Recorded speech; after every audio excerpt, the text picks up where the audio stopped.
August 1944. The Allied invasion of Normandy had shattered the Atlantic Wall, and armored columns now raced across France, liberating villages and towns in a relentless push toward the Rhine. From the east, Soviet armies ground forward through Poland, while in the south, American and Free French forces climbed from the Riviera. Adolf Hitler's empire, once sprawling from the Atlantic to the Volga, was imploding. At its glittering core stood Paris, the city of light, cradle of revolutions, muse of artists, and symbol of European civilization, now caught in the crosshairs of total war. In his underground bunker in Berlin, the Führer raged. France, he believed, had betrayed Germany twice in a generation. The Allies advanced faster than his generals dared report, and inside Paris, the French resistance had erupted into open revolt. To Hitler, the city was no longer a prize. It was an insult. He issued an order drenched in venom. Paris must not fall into enemy hands intact. If it cannot be held, it must be reduced to rubble and flame. The man selected to execute this scorched earth decree was General Dietrich von Choltitz. Dietrich Hugo Hermann von Choltitz was born on November 9, 1894, in the granite castle of WWII, deep in the forests of Upper Silesia, to a family whose military pedigree traced back to the Teutonic Knights. Discipline was not taught. It was inhaled with the crisp air of Prussian estates. His father, a cavalry officer, drilled into him the sanctity of orders, the nobility of sacrifice, and the shame of hesitation. His grandfather had charged at Sedan in 1870. Young Dietrich grew up saluting portraits of ancestors in spiked helmets, learning that a soldier's worth was measured by obedience and valor. In 1914, at age 19, he enlisted as a lieutenant in the elite Saxon Life Guards, a regiment that prided itself on never retreating. World War I hurled him into the maelstrom, the mud of Flanders, the gas clouds at Ypres, the frozen trenches outside Warsaw. He saw friends vaporized by artillery, horses screaming in barbed wire, and entire companies erased in minutes. By 1918, he wore the Iron Cross First Class, but Germany's surrender left him hollow. The Treaty of Versailles stripped his homeland of pride, territory, and army. Like millions, he seethed at the November criminals who signed the armistice. The Weimar years were lean, but von Choltitz rebuilt his career in the shrunken Reichswehr, mastering tanks and tactics while avoiding the street brawls of Nazis and communists. When Hitler rearmed Germany in 1935, von Choltitz transferred to the Wehrmacht's panzer troops. He was no ideologue. He never joined the party, never wore the swastika armband, but he was ambitious. Poland fell in weeks under his division's treads in 1939. In 1940, he spearheaded the breakthrough at Sedan, the same battlefield his grandfather had glorified, encircling the French army in a lightning campaign. Then came Russia, the endless steppes, the burning villages, the partisans hanged from telegraph poles. His units enforced the Commissar order, shooting Soviet political officers on sight. He witnessed the siege of Sevastopol, where 90,000 Germans died for a ruined port. By 1944, promoted to General of Infantry, von Choltitz commanded the 84th Corps. He was 50, compact, with a dueling scar on his cheek and eyes that had seen too much to blink at death. He believed in the chain of command the way priests believe in scripture. Paris in August 1944 was a pressure cooker.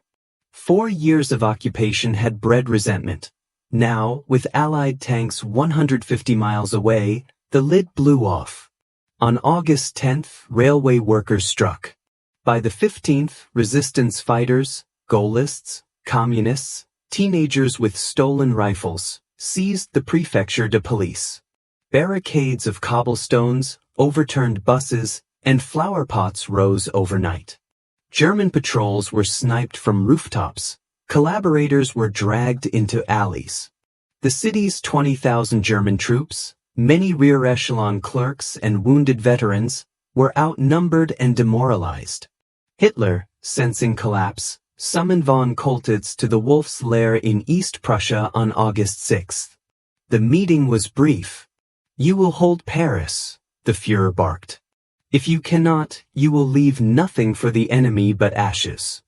Detailed demolition plans followed. 42 Seine bridges wired with 200 tons of explosives, the Eiffel Tower packed with dynamite at its base, the Louvre's galleries rigged to burn, Notre Dame's flying buttresses targeted for collapse, the Gare du Nord and Gare de l'Est to be gutted, power stations, waterworks, and telephone exchanges slated for annihilation. Engineers stood ready with detonators. Von Choltitz arrived at the Hotel Muris on August 7, his headquarters overlooking the Tuileries. The city hummed with tension, church bells silent, swastika flags limp in the heat. He toured the defenses, machine gun nests at the Arc de Triomphe, anti-tank ditches along the Champs-Élysées, flak towers guarding the skies. His staff reported 2,000 resistance fighters active, perhaps 10,000 armed civilians. Allied radio broadcasts urged uprising. Von Choltitz issued stern orders: shoot looters, execute saboteurs.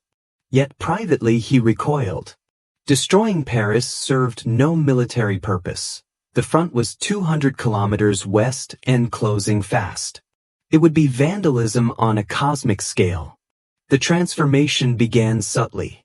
Walking incognito along the Seine at dusk, he watched Parisians queue for bread, children playing hopscotch amid sandbags. At Notre Dame, he lingered beneath the rose window, imagining the blast that would shatter centuries of stained glass.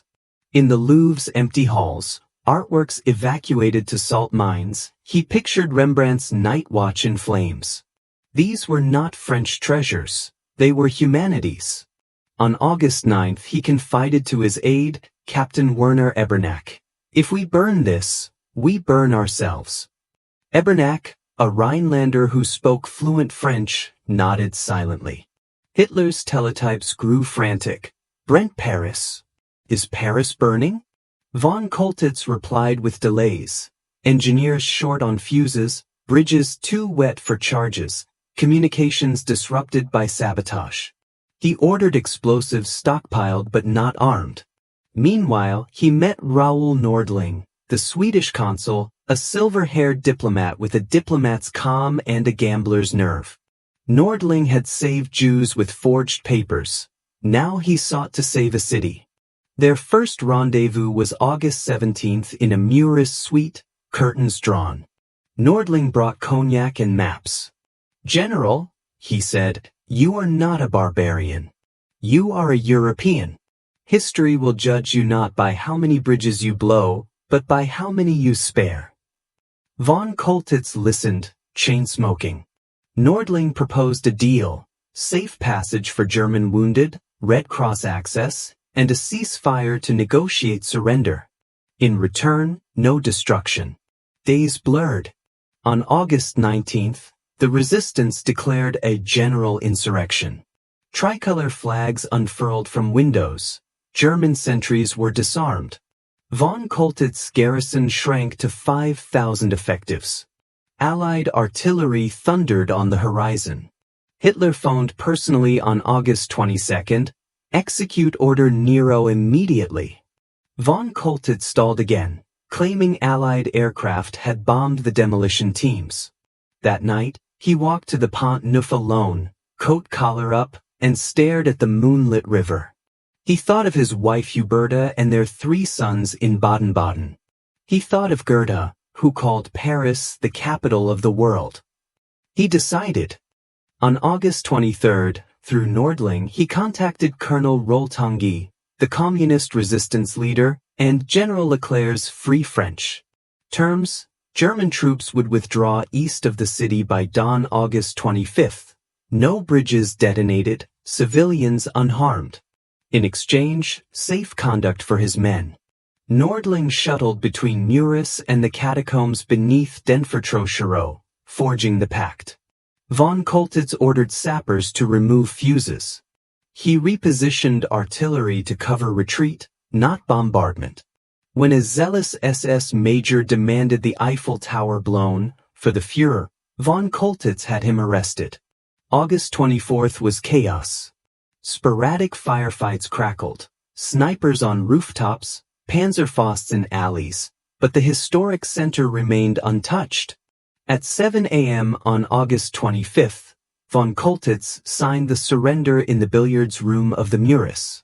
Leclerc's emissary, a captain with a bandaged head, accepted. Outside, church bells exploded in joyous cacophony.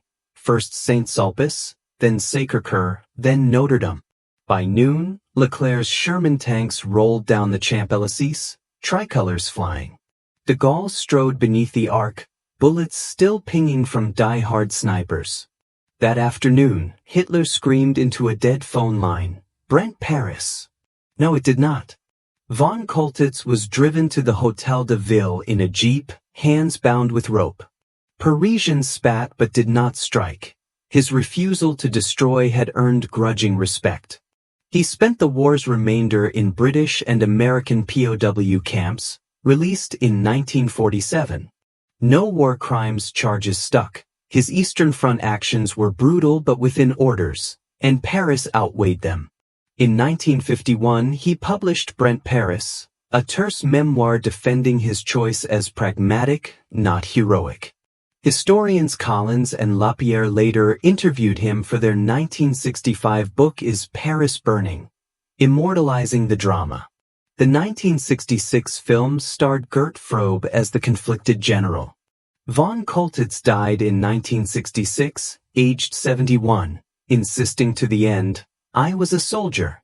The order was insane. Duty is not ammunition.